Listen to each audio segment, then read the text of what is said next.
So thanks, Doug, and congratulations, Stuart. I must say, Stuart, I hope you're watching, you're stepping into some big shoes if you're going to put on even bigger events at the Asia Society than they've managed to do today. So anyway, but I'm sure you're up to it.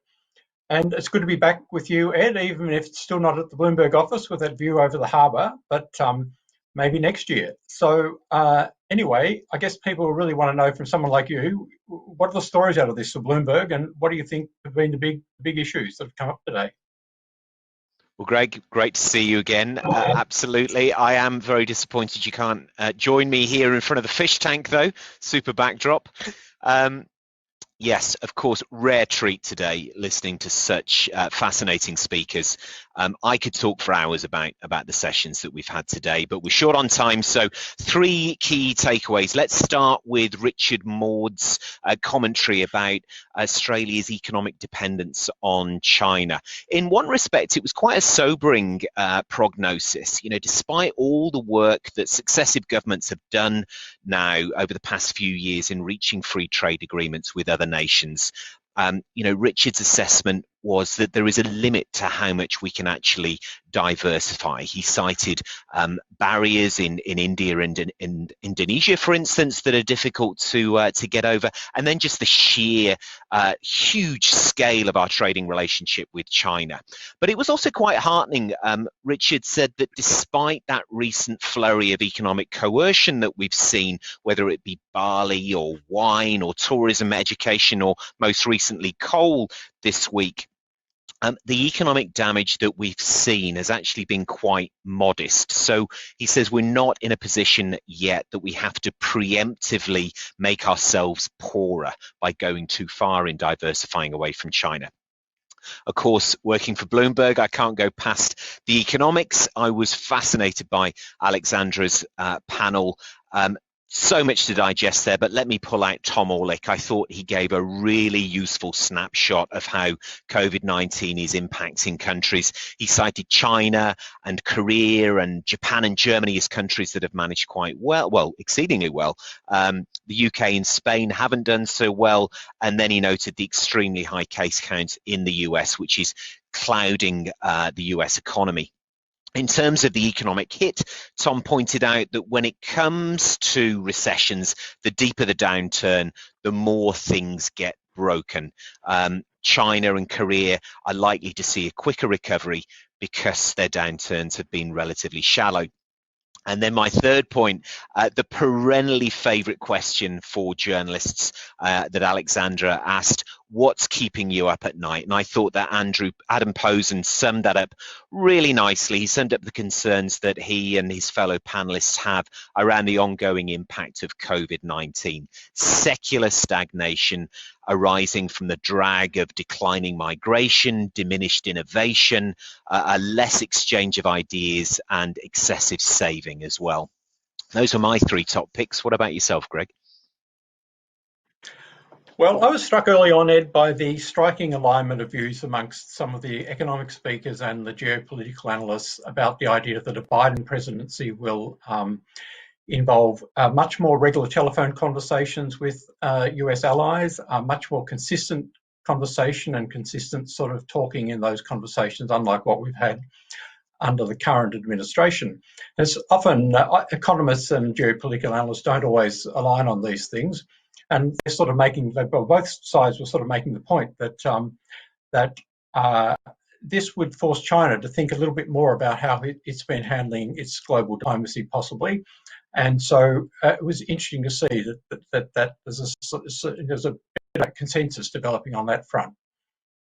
The other area that I thought was very interesting today was the degree of sophistication and subtlety about the whole issue of decoupling and about diversification of supply chains. The last session had some quite a contrast there, I guess, between Michael Blythe, who was giving us some pretty worrying sort of figures about how things have slowed down in Australia, but then we had the more interesting insights from people like Deborah Elms and from a Swiss group about how they have how companies have adjusted to some of this new reality. I thought earlier there's also a lot of commonality between the economic and geopolitical speakers about just the way uh, uh, changes to supply chains don't necessarily mean the end of globalization. So there's a bit more optimism there than what we've seen in some discussions about these subjects. And then I think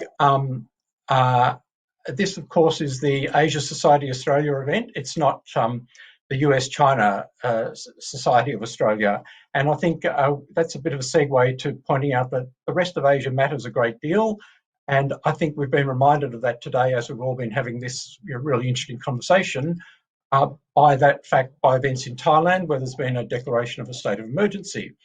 I think that just goes to underline that the discussion about middle power diplomacy in the middle power panel was really interesting for the degree of subtlety and even some of the diversity of views amongst countries which are the marquee middle powers in Asia, say Indonesia and South Korea.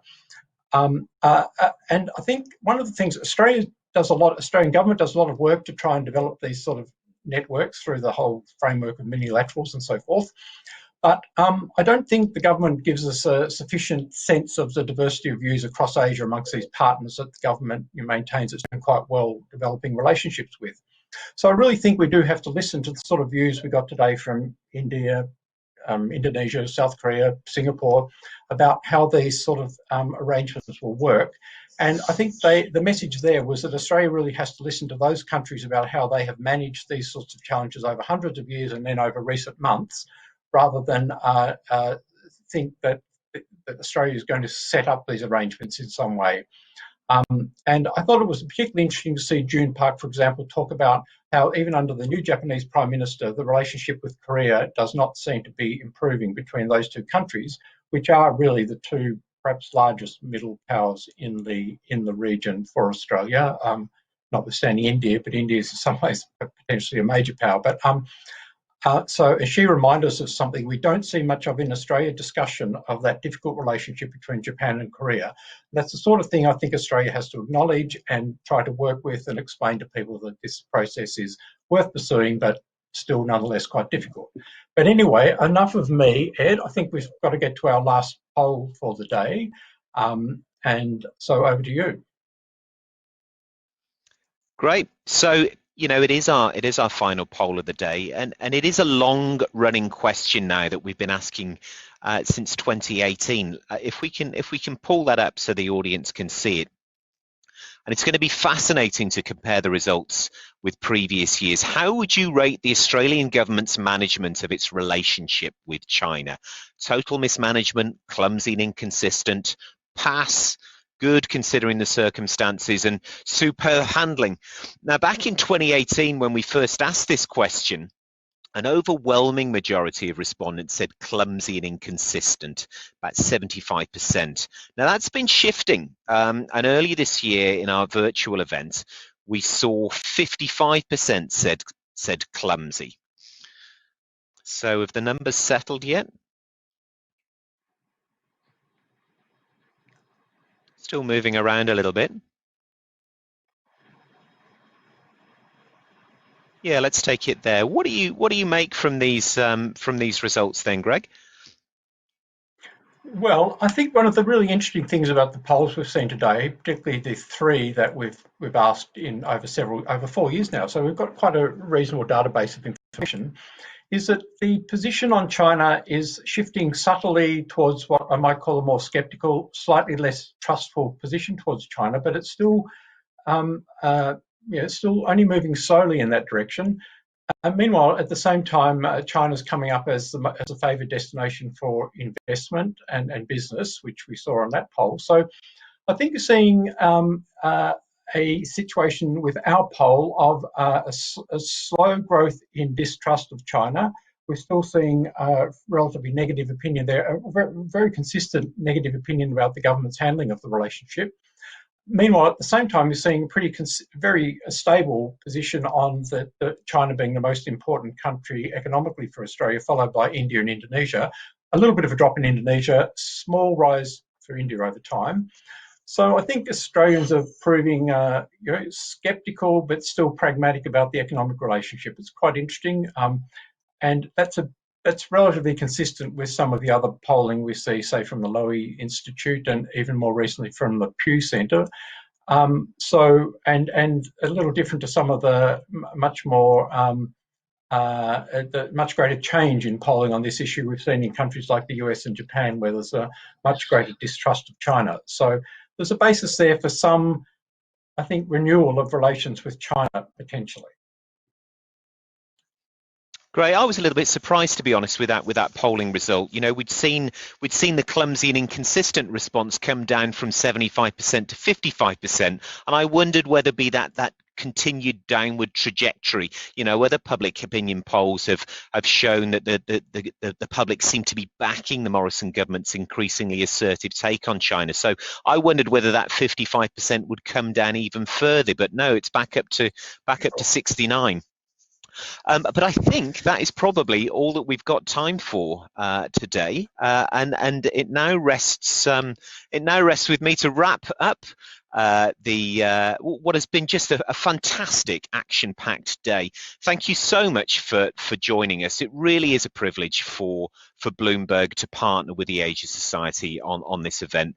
Philip and his team are doing such great work here in Australia, and they really are setting the benchmark for informing the debate at such a critical and fascinating time for the region at large. If you missed anything today, you're going to be able to catch up on demand through the forum website a little bit later, and also via the Asia Society's YouTube channel. Please do take a browse through the gallery of animations that Rocco Fazzari, our artist in residence, albeit virtual again, has developed over the course of today. They really are fantastic. What a rare talent. It's just tremendous. Those of you joining our final VIP session of the day, The View from China, it is starting in just a moment, so do look in your inbox for access details that have been sent to those lucky VIP guests. And finally, thank you to all our audience, our viewers and our listeners for joining us. I do hope you agree with me that it's been an outstanding day. Bloomberg and the Asia Society really do look forward to welcoming you back in 2021, in person and virtually. Thank you very much indeed. Good evening and good afternoon.